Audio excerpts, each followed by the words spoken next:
Fala galera, dando continuidade, nós temos agora as sondas. Então, vamos lá, né? Sondas ou catéteres, né? Também assim são chamadas, tá ok? Então, pessoal, basicamente trouxe aqui 4 imagens para nós iniciarmos falando sobre sondas, né? Não que só tenhamos essas 4, tá, pessoal? Mas essas aí são as mais comuns que vocês vão se deparar no dia a dia de vocês. Então, nós temos aqui, ó, no canto superior esquerdo, a sonda vesical de Demora, ou catéter vesical Demora, né, ou sonda tipo Foley, catéter vesical de alívio, sonda de Nelaton, catéter nasoenteral, sonda de Dobhoff, catéter nasogástrico, sonda de Levine. Então, nós temos aí 4 tipos de sondas mais comuns ao nosso dia a dia. Lembrando, pessoal, que também isso é chamado de catéteres. Então, antes de tudo, nós temos aqui uma referência, né, sobre critérios de resoluções em si, né, falando sobre quem é o profissional responsável e o porquê, né, da inserção desse tipo de dispositivo. Então, em melhor momento, pessoal, nós estamos falando aqui sobre a sonda vesical de Demora e alívio, né, de uma forma geral, a sonda vesical. Tem outra resolução que vai falar sobre a sonda gástrica, e ambos, né, acabam dizendo que isso é um procedimento privativo do enfermeiro. Então, de acordo com a resolução do Conselho Federal de Enfermagem, a resolução 450/2013, trata-se de um procedimento invasivo e que envolve riscos aos pacientes que estão sujeitos à infecção do trato urinário e ou a trauma uretral e vesical. Percebam, pessoal, que de imediato, né, fala de procedimento invasivo, mas tenham cuidado ao pensar ou se escutar alguma vez, não sei, falando que quando o procedimento é invasivo, ele é do enfermeiro. Não tem nada a ver isso aí, pessoal, porque procedimento de punção venosa, por exemplo, é um procedimento totalmente invasivo e é realizado por ambos os profissionais, tá? Só que aí a gente ainda lembra o seguinte, ó, requer de cuidados de enfermagem de maior complexidade técnica, conhecimento de base científica e capacidade de tomar decisões imediatas, e por estas razões, no âmbito da equipe de enfermagem, a inserção do catéter vesical ele se torna privativo do enfermeiro, que deve imprimir rigor técnico-científico ao procedimento. Tá? Então aí, boa parte de vocês já sabiam sobre isso, né? Mas apenas para relembrar, de acordo com a resolução em si, né? Trazer vocês o número da resolução em si, que fala sobre isso. Por outro lado, pessoal, muitas vezes a gente é questionado, né, como professor, e alunos dizem, professor, mas se colocarem lá para eu fazer o procedimento, né, porque já ouvi falar que é interessante a gente aprender a passagem do catéter e tal. Olha só, pessoal, a resolução é muito clara, ela diz que é um procedimento privativo, tá? Muitas instituições elas não vão estar com essa ideia, já que vai ter o profissional enfermeiro lá para isso. Tá? Porque muitas vezes passa também na mente do aluno em pensar, se é uma instituição privada, né, que ela vai estar lá e o medo de perder o emprego, ora, lá eles têm por obrigação de já trabalhar protocolos, e protocolos são institucionais assim realizados nesse âmbito privativo do enfermeiro. E lembremos que a resolução ainda vai dizer, né, o Código de Ética Profissional, melhor dizendo, perdão, vai dizer claramente, né, negar-se a realizar um procedimento que não é de sua competência técnico-científica. Ainda diz o seguinte, que em momento algum eu, profissional, devo ser penalizado por negar-me a realizar um procedimento que não seja de minha competência técnico-científica, e ainda por cima, se assim, mesmo assim persistir a situação e eu for prejudicado ou penalizado, eu deverei assim recorrer, né, ao comitê de ética em si do Conselho Regional de Enfermagem para poder fazer a possível denúncia. Tá? Então, a Código de Ética e a resolução são bem claros, pessoal, quanto a essas questões, né, normativas de quem é privativo o procedimento ou se é para ambos os profissionais, né, técnico, enfermagem, enfermeira e assim por diante. Ok? Então, vamos continuar aqui com o nosso conteúdo. Então, sonda vesical de alívio, pessoal, também chamada de sonda de Nelaton, né, nós vamos falar um pouquinho mais. E sonda vesical de Demora, que nessa amplitude vocês percebam que nós temos ela com 2 vias e com 3 vias. Sonda vesical de alívio, ela também é chamada de sonda de Nelaton, pode ser chamada de catéter vesical de alívio ou catéter de Nelaton, ou catéter vesical de Nelaton. Percebam que aqui estamos trazendo de duas formas, de dois tipos de materiais. Eles poderão ser de poliuretano, poderão ser em látex, né? Em látex, melhor dizendo, né? E assim, pessoal, temos essas particularidades do catéter de alívio. Olha só o nome dele, né? Catéter de alívio. Então, de imediato, pessoal, a gente tem que lembrar que esse catéter ele vai servir para aliviar a distensão da bexiga. Por algum motivo, o paciente está com alguma incapacidade que ele não consegue desprezar de forma espontânea a sua diurese. Tá? Ele não consegue eliminar a urina. Lógico que nós vamos observar que temos outras estratégias, como fazer a aplicação de compressa local, a questão de abrir torneira, de molhar a região genital em si para tentar estimular, enfim, mas a gente percebe que muitas das vezes vai ser necessário a passagem desse tipo de sonda. Pacientes que sofrem lá da bexiga neurogênica, por exemplo, eles têm como indicação fazer essa drenagem de urina utilizando-se assim uma sonda vesical de alívio, que por sinal ela também poderá estar prescrita para ser inserida a cada 6 horas, por exemplo, num certo período de tempo. Então, pessoal, em média, o indivíduo vai estar tendo lá uma eliminação de 2 litros a 2,5 litros de urina durante 24 horas. Então, por algum motivo, esse paciente não consegue eliminar de forma espontânea e aí nós temos a necessidade de passagem de sonda de alívio.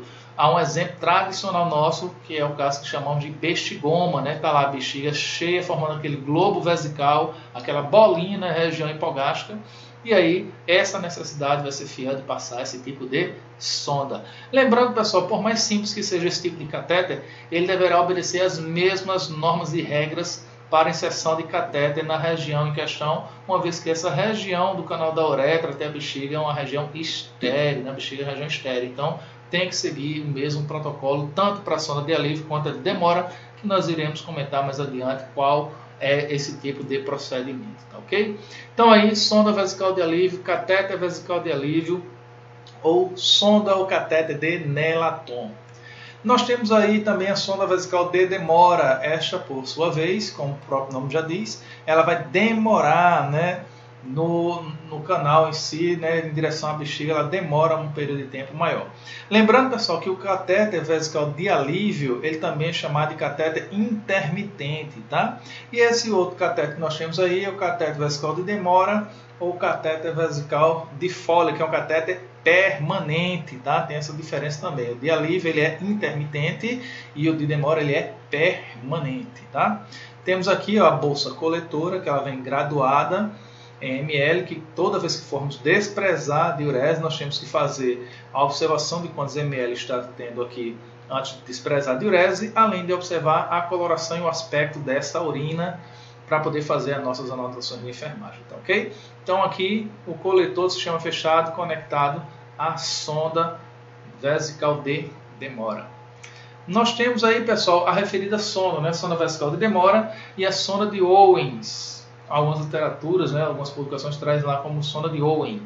Então, pessoal, é muito complicado a gente até falar um assunto delicado, porque fabricantes, algumas literaturas vão dizer que a sonda vesical de Foley ela é de 2 e de 3 vias, tá? Por outro lado, outras literaturas vão dizer que o catéter, quando ele é 2 vias, demora de 2 vias, é um catéter tipo Foley. Quando ele é de 3 vias, é um catéter de Owen ou Owens. Temos também, novamente, em látex e temos aqui ele em silicone, Principalmente, lembrarmos que tem alguns pacientes que poderão ter alergia ao látex e aí a necessidade de passar um catéter no material diferenciado em si, tá? Esse material é bem interessante, que ele vai ter uma linhazinha aqui, radiopaca, que até facilita a visualização no exame radiográfico em si, por exemplo, tá? Nós temos, em todos esses catéteres, nós temos uma válvula aqui, que ela não vai permitir a saída. Nessa válvula aqui é onde a gente conecta a seringa para poder inflar esse balão aqui, com água destilada estéril, como a gente vai lembrar aqui, água destilada estéril, não fazendo uso de solução fisiológica, pessoal, pois a solução fisiológica ela poderá formar cristais, tá? É um dos grandes processos aí que a gente vê também. E esses cristais poderão acabar até fazendo a perda da integridade do balonete, acabar lesionando esse balonete aí, que vai complicar a sonda em si, né, podendo esta até sair do canal em si, tá? Lá de dentro da bexiga, melhor dizer.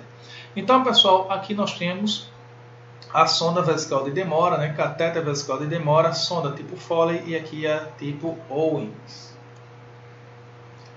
Para que servem as vias em si, né? A de 2 vias eu já tinha comentado para vocês, a primeira parte delas, que é onde temos essa válvula aqui, ó, que vai permitir que nós ponhamos a seringa para poder preencher esse balonete aqui, que favorece a fixação da sonda dentro da bexiga urinária. Então, vamos injetar aqui água destilada.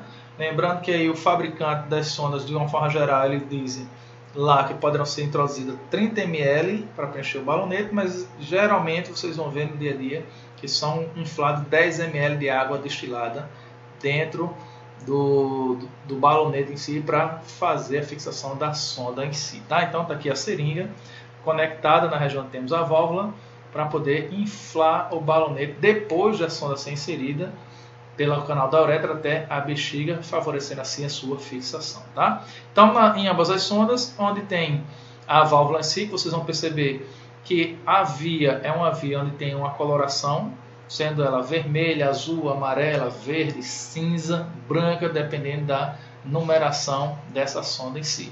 Lembrando ainda, pessoal, que o professor mas falou no início aí que a sonda, a inserção é do enfermeiro. Porém, lembre-se que a remoção é sua, né? Técnico de enfermagem é quem vai remover a sonda. Então, se o técnico vai remover a sonda, você vai ter que saber que nessa região você vai ter que conectar uma seringa para poder esvaziar esse balonete, para poder assim você conseguir remover a sonda do paciente que esteja lá na prescrição que esse paciente está indicado a remoção da sonda, para assim ou continuar sua assistência ou até mesmo ele ter a sua alta, tá? Na outra via, pessoal, nós vamos conectar o coletor de urina, sistema fechado, tá? Que a própria literatura traz, que aí recomendações da Anvisa, nós vamos ver o protocolo da Anvisa de 2017, diz que a sonda, apesar que já vem falando em edições anteriores em si, se não me engano lá de 2009 ele já traz isso, dizendo que a sonda, quando for ser inserida, nós já devemos conectar a sonda ao sistema de drenagem de coletor fechado, né, e preparar esse material dentro do campo estéreo para poder depois fazermos a inserção da sonda em si, tá?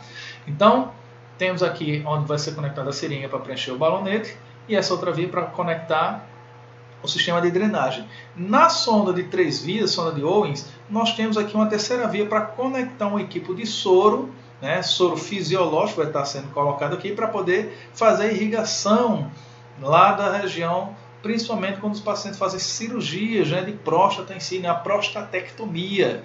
Cuidado para não confundir com postectomia, tá? Postectomia é cirurgia de remoção do excesso de prepúcio, né, a famosa cirurgia de fimose, tá? Então aqui, pessoal, nesse caso, a gente vai perceber que temos conectado um equipo de soro e esse equipo está conectado a um soro fisiológico para poder promover a irrigação da região em questão, tá? Então, sonda de 2 vias e sonda de 3 vias. Sondagem vesical de alívio, como a gente já comentou de uma forma geral, né? Indicações: coleta de urina estéril, não tenho comentado ainda sobre essa, mas a gente já tinha comentado outro fator aqui, ó, que é esvaziar a bexiga em pacientes com bexiga neurogênica, aliviar o desconforto da distensão da bexiga, no caso do bexigoma, e uma coleta de material estéril, tá? Sondagem vesical de Demora, indicações: reparo cirúrgico da bexiga, útero e estruturas adjacentes. Então é muito comum fazer a colocação dessa sonda, está lá a paciente para fazer uma cesárea, por exemplo, vocês vão ver comumente as pacientes sendo sondadas em si. Prevenção de obstrução uretral por coágulos após a cirurgia geniturinárias. Cirurgia de próstata em si, né, temos lá, muito comum também sendo utilizado esse tipo de sondagem. Mensuração do débito urinário em pacientes em estados críticos. Está lá o paciente na UTI.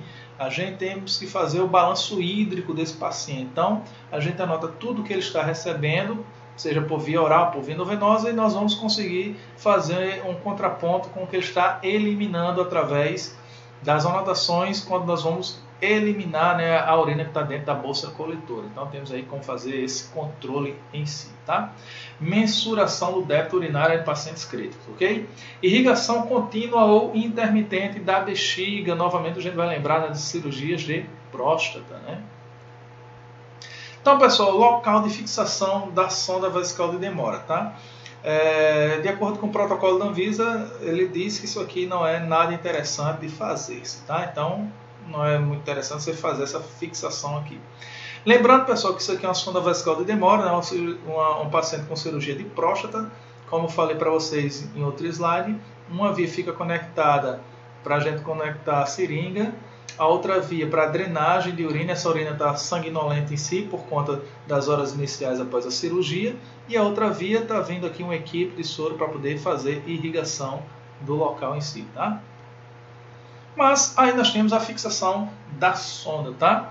É interessante que vai ser dito lá no protocolo da Anvisa que, no caso de mulheres, as sondas vão ser fixadas na região da coxa. Na questão do homem, na região hipogástrica, tá? Apesar que também uma literatura ou outra traz que possamos assim também fazer a fixação na região inguinal direita ou esquerda, e ainda tem literatura que vai falar que fazemos assim no caso uma alternação da colocação em si dessa fixação, tá? A cada 6 ou 8 horas ficar alterando os lados em si da fixação para diminuir compressão e lesões no canal da uretra em si.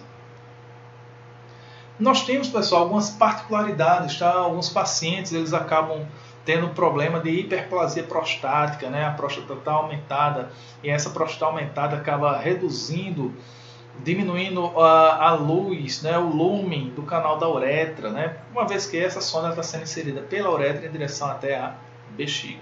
Então, o paciente com hiperplasia prostática ou os pacientes com estenose uretral, um estreitamento da uretra, e aí vai ter uma dificuldade maior de passar uma sonda, principalmente as sondas que são em látex, né, por serem mais flexíveis. Então, possa ser que seja necessário na colocação da bandeja um instrumental, né? Nós temos aqui ó, um guia de sonda vesical, e aqui também temos outro guia, né? No caso um dilatador uretral de Benneke. Então temos aí esse instrumental, o qual coloca-se a sonda por ele, né? Então vamos revestir ele aqui com a sonda e assim passar a sonda com esse guia, né? Para poder termos assim uma colocação até realmente o local desejado, uma vez que esse paciente está tendo alguma obstrução no trajeto normal em si e a sonda não está conseguindo ser passada. E aí a necessidade de passar com um guia em si, né?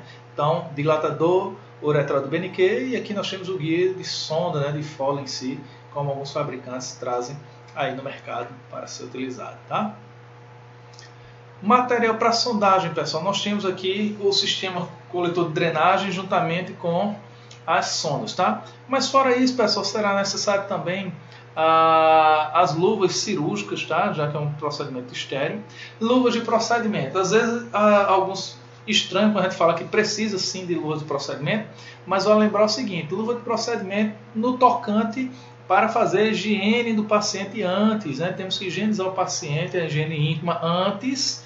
Aí sim, depois dessa higiene íntima, vai ser montada a bandeja da sondagem vesical de demora, do cateterismo vesical de demora. Lembrem-se que no início do vídeo eu falei para vocês que muitas vezes a bandeja que está lá guardada no arsenal, ela vem com essa terminologia, catéter vesical de demora.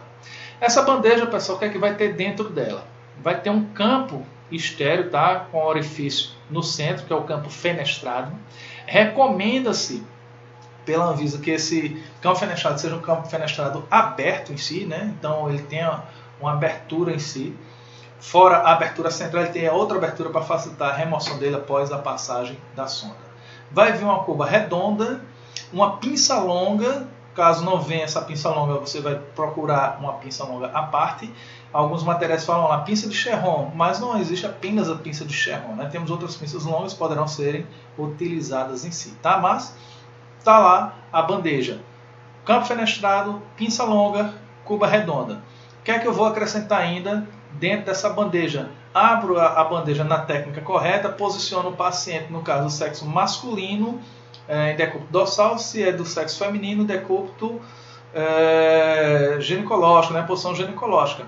Coloca a bandeja lá entre as pernas da paciente, no caso do sexo feminino em si, vou montar esse material lá. Abri o campo, aí coloco o coletor estéreo lá dentro, coloco a sonda, coloco as gases estéreis.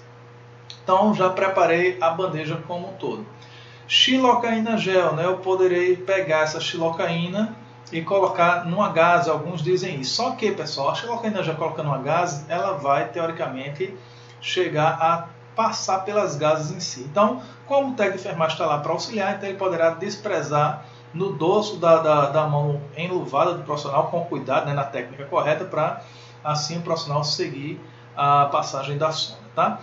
Além disso, vamos lembrar que precisa-se de uma água destilada, né, uma ampola de água destilada, que esta poderá ser aberta e desprezada dentro de uma cubarrinha estéreo e a cubarrinha dentro lá também do dispositivo, ou o profissional que vai estar auxiliando, né, ele vai auxiliar para que o profissional que vai passar a sonda ele aspire essa ampola numa técnica correta em si, evitando a contaminação em si do material. Além disso, pessoal, o antisséptico, né, de solução aquosa, tá? Então é muito comum a utilização hoje da clorexidina em si para poder fazer uma antisepsia da região antes de passar a sonda em si. Lembremos que a recomendação é conectar a sonda ao coletor de urina antes de passar a sonda. Testar o balonete, né, com água destilada para ver se ele está íntegro em si, para depois fazer a inserção da sonda em si, tá? Então essas são as regras gerais de material e procedimento para sondagem vesical de demora. Lembrando que por fim temos também que ter a fita, né, preferencialmente seria uma micropol, né, para evitar possíveis alergias em si, para poder facilitar a fixação da sonda em si. Em mulheres, na coxa, em homens, região hipogástrica ou região ilíaca. Cuidados relacionados à sonda vesical. Utilizar apenas água destilada estéril para inflar o balão. Catéteres de plástico, sondas intermitentes, geralmente elas são de plástico. Catéter em látex são recomendados para uso de até 3 semanas, tá? Então a gente vai fazer essa referência que diz ali o Potter e Perry. Então, apesar de Potter e Perry em 2013, na página 1087, referir que o tempo de troca de catéteres de teflon e de silicone puro para longa permanência é de aproximadamente de 2 a 3 meses, e o de látex é de 3 semanas. A Anvisa não estipula um prazo para isso, né? No manual da Anvisa você não consegue encontrar isso aí, infelizmente, tá? Mas o Potter e Perry, ele faz essa menção, né, de 3 semanas para o catéter em látex, independente do sexo. Catéteres de teflon e de silicone puros são mais indicados para permanência, né, de 2 a 3 meses. E o sistema, pessoal, deve ser mantido fechado para prevenção de infecção. Caso haja desconexão do dispositivo, né, ou seja, a sonda desconectou por algum acidente do coletor, será interessante fazer a passagem de uma nova sonda. Deve-se esvaziar a bolsa coletora regularmente. Os pacientes em uso de sonda de demora devem manter uma ingesta hídrica de 2 a 2,5 litros de água durante o dia. É preciso trocar todo o sistema quando ocorrer desconexão, quebra da técnica séptica ou esvaziamento, foi o que eu comentei há pouco, né? Isso aí às vezes acaba acontecendo durante o banho no leito, pode até acontecer algo desse tipo, né? Mas é interessante que seja comunicado para fazer a passagem de uma nova sonda. O catéter deve ser fixado de modo seguro e que não permita tração ou movimentação. A bolsa coletora de urina não deve estar acima do nível da bexiga, né, do paciente, para evitar refluxo. Como também, pessoal, ela não deverá tocar o solo, né, deverá ficar suspensa com o cuidado de não estar tocando ao solo, ok? Observações: não há evidências que o uso de sondas impregnadas com prata ou antibiótico vai diminuir o risco de infecções do trato urinário, tá?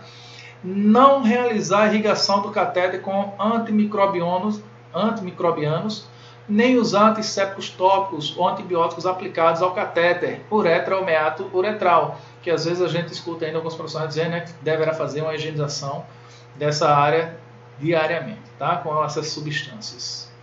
Então, pessoal, nós temos ainda outros dispositivos, né, nesse caso para incontinência urinária.